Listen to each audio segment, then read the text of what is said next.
Greetings. So here we go. I made myself a knife in order to go through with a challenge that my friend Gary made me. He's gonna make a knife, I'm gonna make a knife, and we're gonna try and use it for camp chores. See whose knives work better. I forgot to show the knife off or give decent photos of it in the video that's going to follow this. So anyway, here's what it looks like. Alright, it's 12.5 inches long. It's got hardened leather scales. I use Chicago screws, and I don't know, I like it. It feels pretty good. Decent little chopper. And as you can see, it's still in one piece even after I did all the testing that you're going to see, maybe not this video, but in the upcoming video. So, right now, I'm going to show you how I made this beast. So here we are. I haven't posted any videos in a long ass time, but you know what? We're gonna get back into it slowly but surely. First things first. Today is a video about a smithing battle I'm in. One of my best friends up in Connecticut, who does Connecticut backcountry, runs that channel, challenged me to make a knife out of a bar of this. This is just 1080 stuff, or 1080 steel, 7-inch bar or something like that, 1.5 inches wide. And he said, make a knife that can do realistic chores. I think we have to chop through a 4-inch limb twice. Batons. Oh, sorry about the geese. We got baton splint some of the logs or whatever. Man, those geese are annoying. I apologize. But anyway, so we're gonna basically make a knife out of this that can do camp chores. So that's all we're gonna do. But to make things a little bit more interesting for myself, because let's face it, I hate making knives, so I'm gonna try and do something a little bit different. I'm gonna use this here hammer, which is your everyday cheap department store hammer, right? So just to show that you can do it. Now the problem is, if you see these right here, there's an angle right there around the circle, and that's just no good. And there's angles right here, and I'll show you why that's no good for a hammer. Because see these burrow marks? They call them burrow marks because it takes a real ass to make them. But anyway, that's what happens. Those hard edges get imprinted in the steel, and they're a real bear to sand out later. So what we're going to do is I'm going to take this hammer and I am going to face it, which basically means I'm just going to make all that nice and round. I'm going to take this hard corners back here and the hard edges, and I'm going to smooth those over. Yeah, I want like a 3/8 inch radius. So instead of leaving dents in the steel, it just pushes it. So I'm going to do that. And you can use an angle grinder, you can use sandpaper, you can use a belt grinder, whatever you have, and you can do that. And it takes maybe an hour depending what you have. But anyway, I'm going to go do that right now, and maybe I'll show you how I do it. Alright, so I don't have any flap discs for my angle grinder, but I do have this Harbor Freight 1-inch belt grinder, which I think it was like $40 when I bought it, and it's probably worth all of $40. So I'll show you how I can grind this nice and with a nice radius with this little belt sander. It works great for sharpening knives, but for work like this, I don't know. I haven't tried it yet. So I don't know. Let's see what happens.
that's done.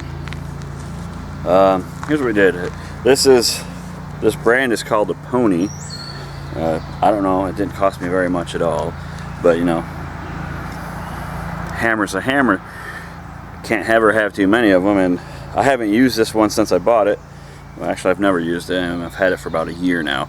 But it came from Harbor Freight.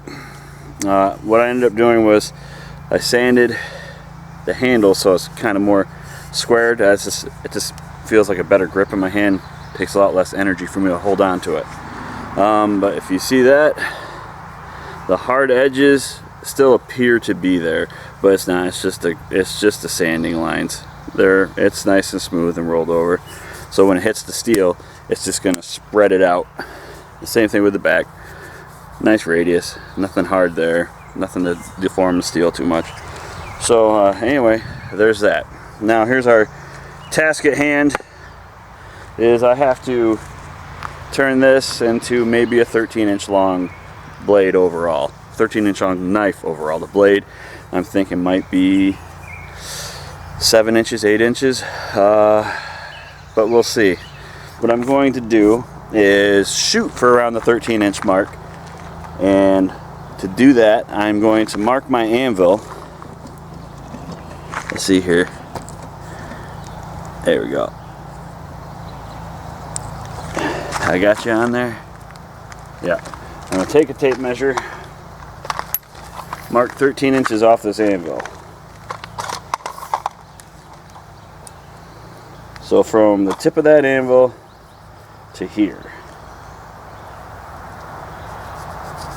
Using chalk. Right about there. Right here. So I'm going to make it about that long. From the tip to there is 13 inches. That bar is only 7 inches. As I forge lights, I'm going to I'll come back with the steel. It's nice and heated, and I start beating on it a little bit with that little, well, it's probably 2.7 pound hammer now after I ground that off. I don't know. It's supposed to be 3 pounds.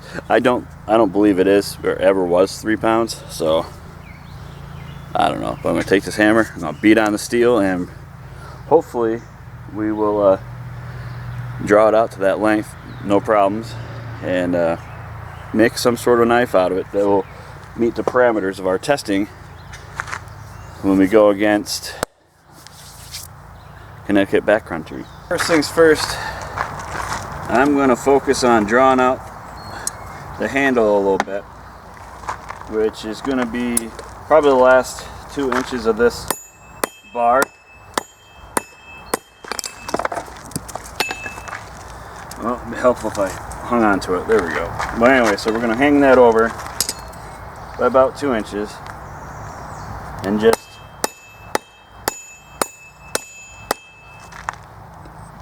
develop a little bit of a handle right there. See, it's going to start indenting in. It's hard for me to do this on the camera because I have to mess around with the air and everything. But we'll get there. It's going to take a little while, but we'll get there. Skipped ahead a little bit because I forgot to put my apron on, which is a very important protective piece because the leather doesn't burn. My clothes will.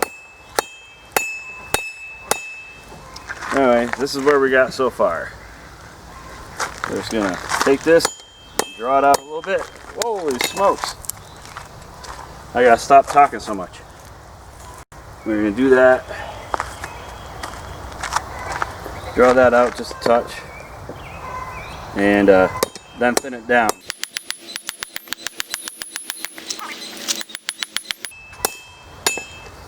There we go. We're getting there slowly but surely.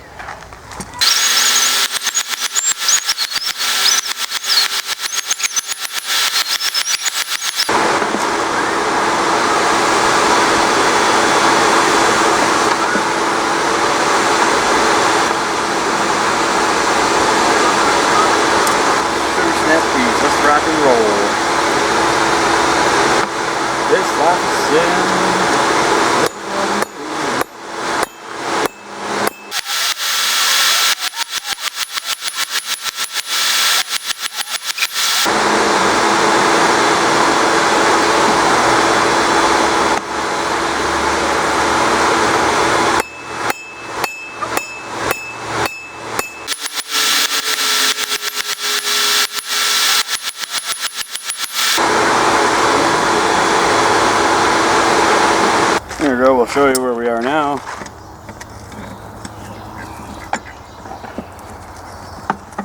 We got about that far in. And we're just going to start rounding the ends of that handle.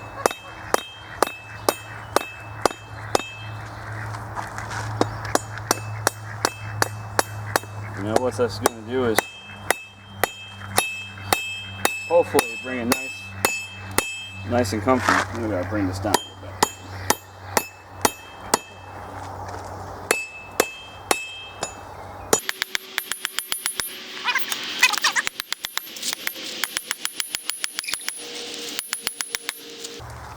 There we go.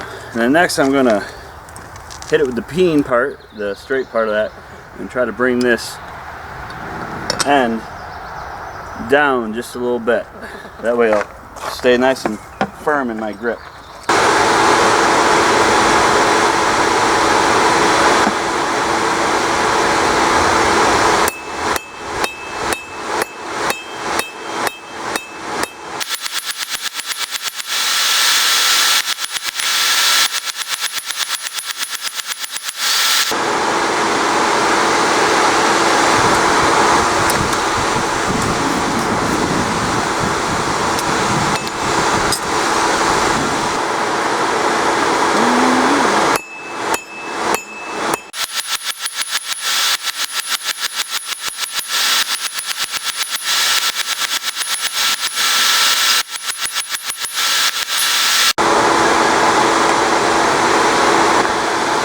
What I'm going to do now is I'm going to try to add some shape to the handle. Normally, if I want to add some round shapes and stuff, I just use this horn right here. It's beautiful for that job. Beautiful. But I'm going to try and do this using, you know, just the square part of the anvil. And hopefully it turns out all right. If not, well, it's a good experiment to try anyhow. Huh. You see the darndest things. Person riding a lawnmower down the road. Okay. Anyway, we'll get back to it.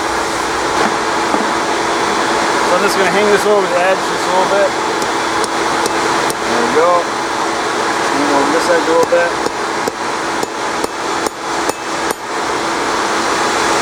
And straighten her out.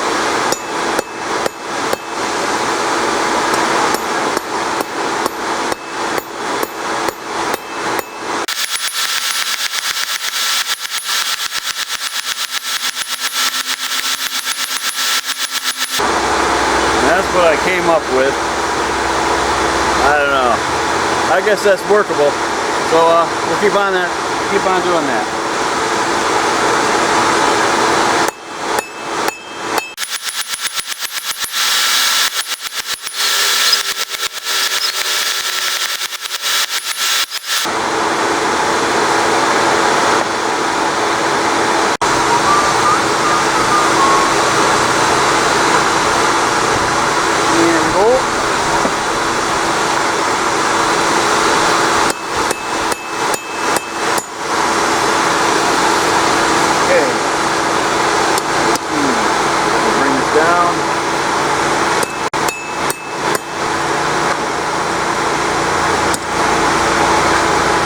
Straighten out.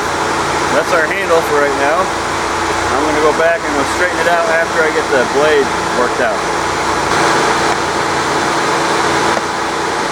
Take this, a couple of love taps.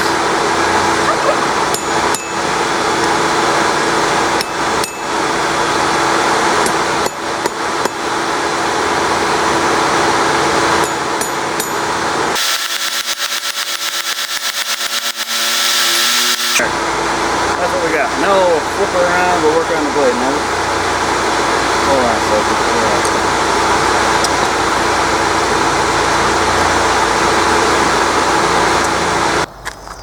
I like to hammer in the angles on my knife blades because I can't stand grinding, so I do as little as possible. So what you're going to see me do, I'm going to take this top part here, and this is the back of the blade. I'm going to hammer it down at an angle, and the reason for that is because when I hammer the bevels in,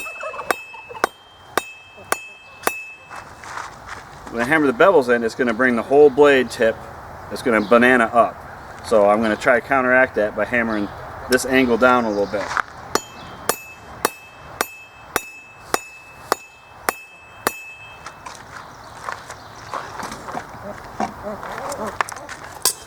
And then we're just going to bring her out.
Alright, the blade tip is about half done. See, see if you can see that there. What I'm going to do is just bring this down just a little bit more. Try to make everything nice and straight.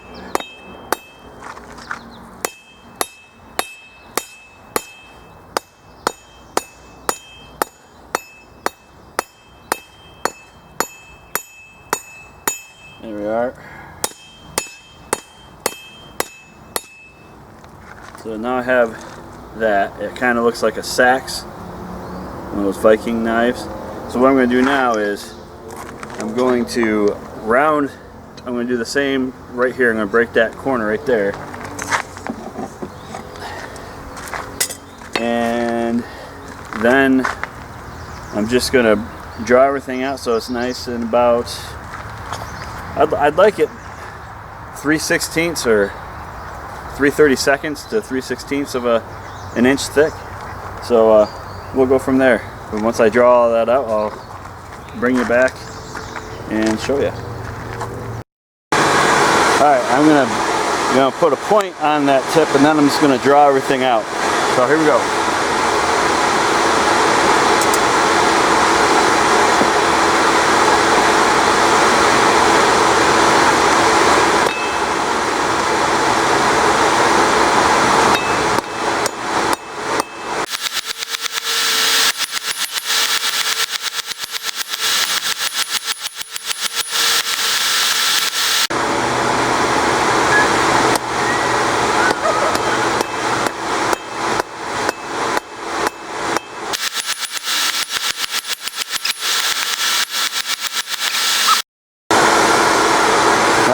So I'm running out of battery here, so I'm gonna show you a little bit of how I'm gonna draw this out and make the angles on it.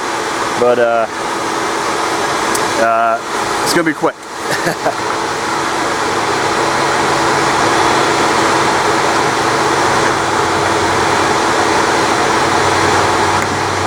Here, nice and hot, 45 degrees.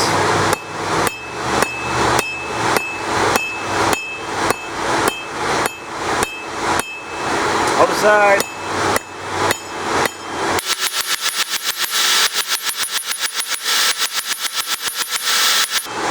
There we go. I'm just keep working our way down.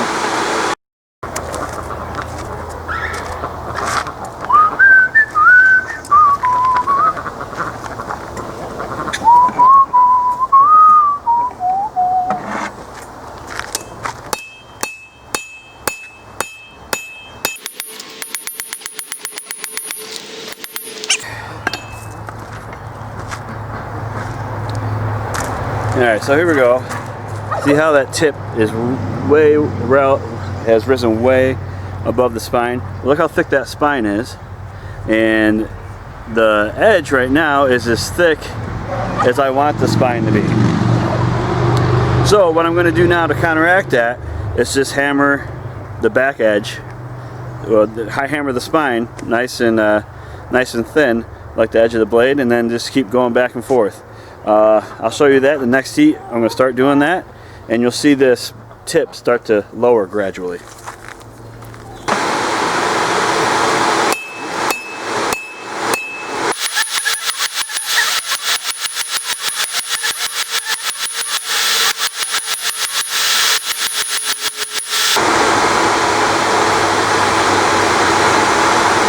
Just about done with getting the spine down.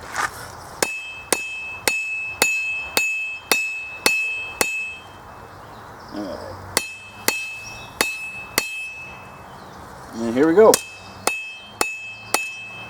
See, now the tip is back to where it was almost originally. Now what I'm going to do now is I have to bring down the thickness in the center, and then bring that all down to a nice taper on the edge, and that'll raise that tip up, and we'll be done. So I'm just going to do that real quick, and then I'll bring you back when that's done, show you what it looks like, and then I'll explain what the next step is. Alright, now we have it pretty much exactly how we want it, but just gotta smooth out a little more hammer bumps. I'm going to end up having to cut some of this off because it is, it's under our length. I've cut too much off already. What the crap?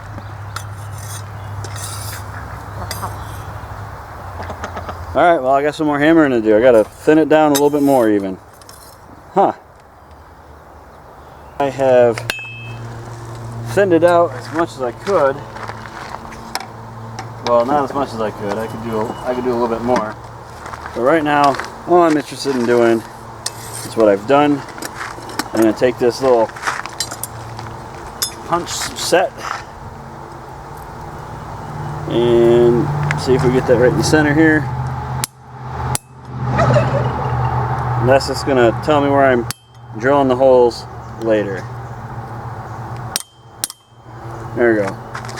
See those little starts, and then the drill bit will fit right down in there, and no problems whatsoever.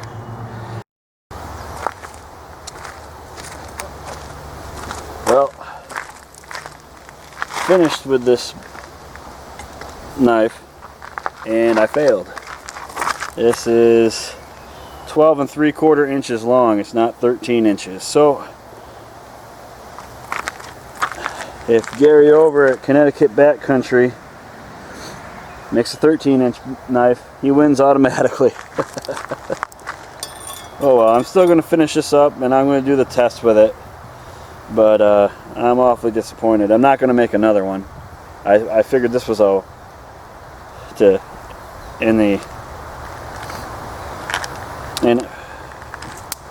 in being honest, I thought it was a one-shot deal. You had one bar and you went for it, and I went for it, and I made it just a little bit too thick, maybe.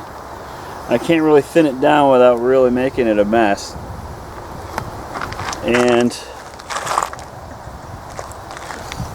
well, I made it too wide too. What I'm going to do is just round this out a little bit, make it a little bit nicer, and then work on the profile and the handle.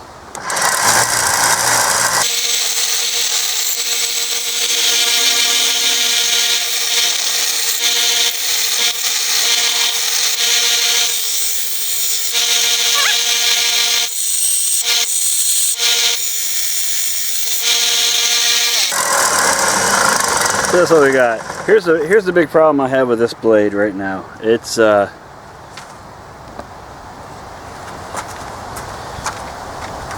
it turned out looking okay, right? But the problem is, Gary and I came up with a parameter of 13 inches for the blade. I mean, it's got to be at least a 13-inch overall knife, and this is 12 3/4 inches. Oh.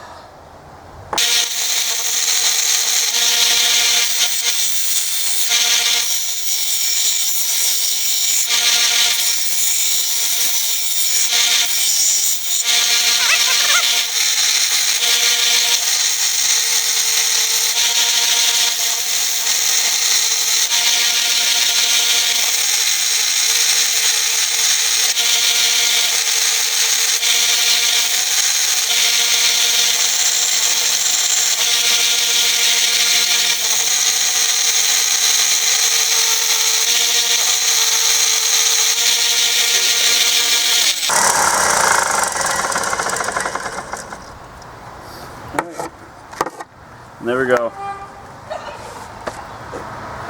Mail here. So, since the mail's here, I'm just gonna show you that a little bit right there, and I'm gonna finish off with a hand file here. I'm done for the day. Alright, so the rough forging is done and the rough profiling is done. This is what we have.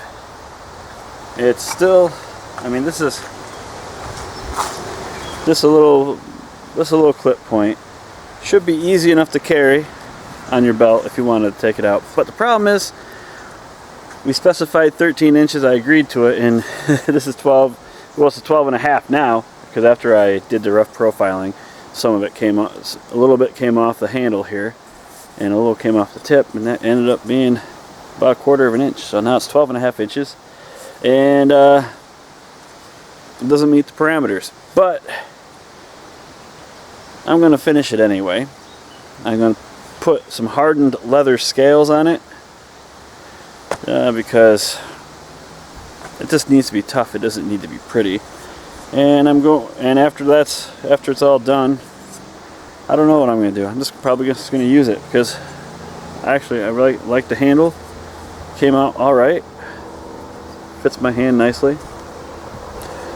That little clip, it's not too bad. Anyway, I'm taking a break for the day. I have some machines to fix, so I'll talk to you guys later, and thanks for watching.